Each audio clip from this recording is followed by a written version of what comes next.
Hello प्यारे बच्चों, कैसे हैं आप। आज हम आपको चैप्टर 13 मैं सबसे छोटी हूँ समझाएंगे। इसके लेखक है सुमित्रा नंदन पंत जी। मैं सबसे छोटी हूँ।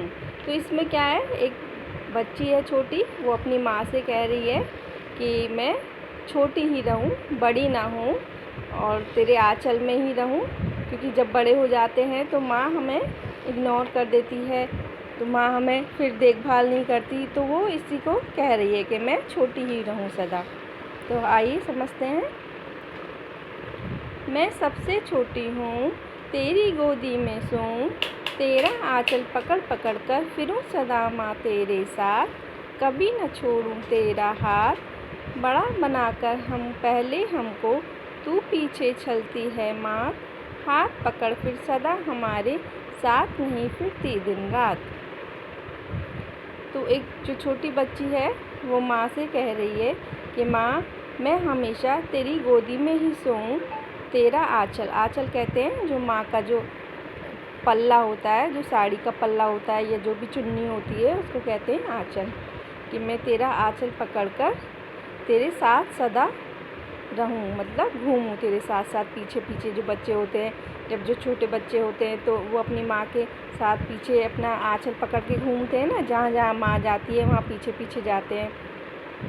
कभी न छोड़ूं तेरा साथ, और फिर मैं तेरा साथ कभी न छोड़ूं। बड़ा बनाकर पहले हमको, तू पीछे चलती है माँ।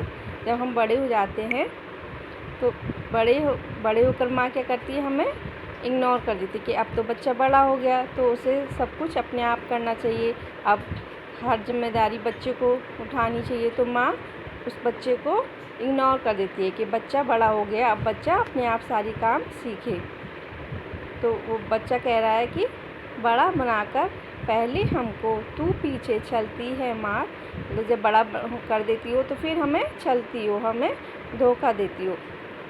हाथ पकड़ फिर सदा हमारे साथ नहीं फिरती दिन रात, और फिर हमारे साथ, जैसे जब छोटा बच्चा होता है तो दिन रात माँ के पीछे पीछे घूमता है, फिर जब हम बड़े हो जाते हैं, जब बड़े हो जाते तो फिर हमें अपने पीछे पीछे नहीं घूमने देती हो दिन रात।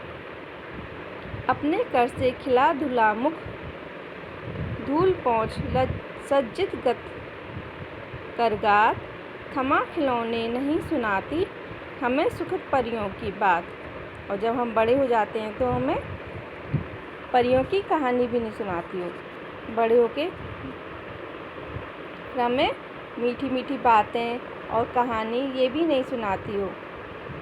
ऐसी बड़ी न हूँ मैं, तेरा स्नेह खोऊं मैं, तेरे आंचल की छाया में छिपी रहूं निष्प्रह निर्भय, कहूँ दिखा दे चंद्रोदय।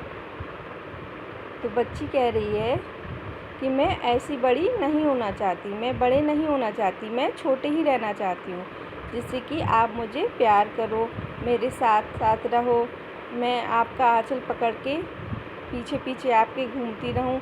तो मैं बड़ी नहीं होना चाहती, मैं छोटे ही रहना चाहती हूँ, जिससे कि मैं आपका प्यार हमेशा पाती रहूँ। तो इस पोएम में यही सिखाया है कि एक बच्ची है और जो बड़ी नहीं होना चाहती, वो हमेशा छोटी ही रहना चाहती है। अब इसके क्वेश्चन आंसर देखते हैं। फर्स्ट क्वेश्चन है, कविता में सबसे छोटे होने की कल्पना क्यों की गई है। आंसर, कविता में सबसे छोटे होने की कल्पना इसीलिए की गई है जिससे कि लंबे समय तक माँ का प्यार मिलता रहे, माँ के आंचल की छाया मिलती रहे, माँ का साथ मिलता रहे, विभिन्न प्रकार के खिलौने मिलते रहे, माँ द्वारा परियों की कहानी सुनने को मिले।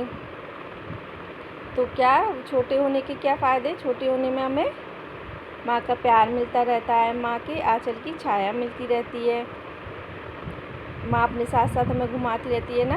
जब छोटे होते हैं तो माँ के साथ मिलता रहता है, जब जहाँ हम माँ जाती है, माँ हमको अपने साथ में लेके जाती है कि छोटे होते हैं रहता है कि अरे ये तो छोटा है, तो इसे हम अपने साथ ही लेके चले। और अनेक अनेक प्रकार के क्या है कि हमें खिलौने मिलते हैं। जब छोटे होते हैं तो माँ हमारे लिए खिलौने लेकर आती है और माँ द्वारा परियों की कहानी सुनने को मिलती है, और माँ के द्वारा हमें जब रात होती है तो माँ हमें परियों की कहानी सुनाती है। सेकंड क्वेश्चन है, कविता में ऐसी बड़ी न हूँ मैं क्यों कहा गया है, क्या तुम भी हमेशा छोटे बने रहना पसंद करोगे? आंसर, इस कविता में एक छोटी बच्ची रहकर माँ के साथ रहना पसंद करती है। वह ऐसी बड़ी बनना पसंद नहीं करती जिससे वह माँ का प्यार दुलार ना पा सके। बड़ी बनकर वह माँ के प्यार को खोना नहीं चाहती, इसीलिए इस कविता में ऐसी बड़ी न हूँ मैं की कामना की गई है। हाँ, मैं भी हमेशा छोटे बने रहना पसंद करूँगी। तो कविता में क्या कहा है? कविता में वो बच्ची है, जो छोटी बच्ची है, वो हमेशा छोटे ही रहना पसंद करती है कि मैं हमेशा छोटी रहूं और माँ का प्यार पाती रहूं, परियों की कहानी सुनती रहूं और मुझे छोटे ही रहना है। और मैं भी हमेशा कैसे रहना पसंद करूँगी? छोटे ही रहना पसंद करूँगी। आशय स्पष्ट करो। हाथ पकड़ फिर सदा हमारे साथ नहीं फिरती दिन रात। इस कविता का आशय है कि बच्ची अपनी माँ से सबसे छोटी संतान बनकर रहना चाहती है, क्योंकि बड़े हो जाने पर उसका साथ माँ से छूट जाता है। जिस तरह छोटे रहने पर माँ हमेशा बच्ची के साथ रहकर समय तथा प्यार देती है, वैसा अब नहीं करती। वह हमेशा माँ के साथ चाहती है। तो बच्ची क्या छोटे रहना चाहती है कि छोटी रहूँगी तो मुझे हमेशा माँ का प्यार दुलार मिलता रहेगा, और वह बड़े नहीं होना चाहती। बड़े होकर माँ छोड़ देती है कि अब बच्चा बड़ा हो गया तो अपनी जिम्मेदारी खाना पीना घूमना फिर वो अपने आप करे। बड़ा हो गया तो माँ भी चाहती है कि वो अपने पे डिपेंड हो, अपना सेल्फ डिपेंड होना सीखे। तो वह चाहती है कि बच्चे अपने आप अपना कार्य करना समझें, लेकिन वो बच्ची चाहती है कि मैं हमेशा छोटी रहूं और माँ का प्यार दुलार मुझे मिलता रहे। फोर्थ क्वेश्चन है, अपने छुटपन में बच्चे अपनी माँ के बहुत करीब होते हैं। इस कविता में नज़दीकी की कौन कौन सी स्थितियाँ बताई गई हैं?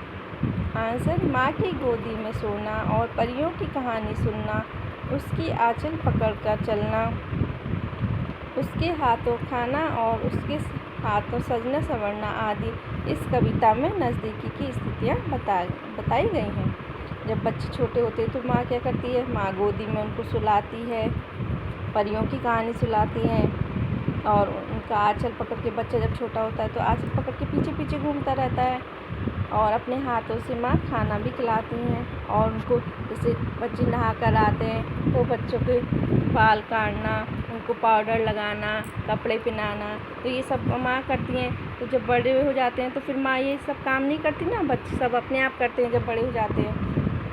तो माँ की इस कविता में यही नज़दीकियाँ बताई गई कि बच्चा माँ के करीब कैसे रहता है। ओके, अगर आपको ये वीडियो पसंद आई है तो प्लीज़ आप लाइक और सब्सक्राइब करिए। Thank you.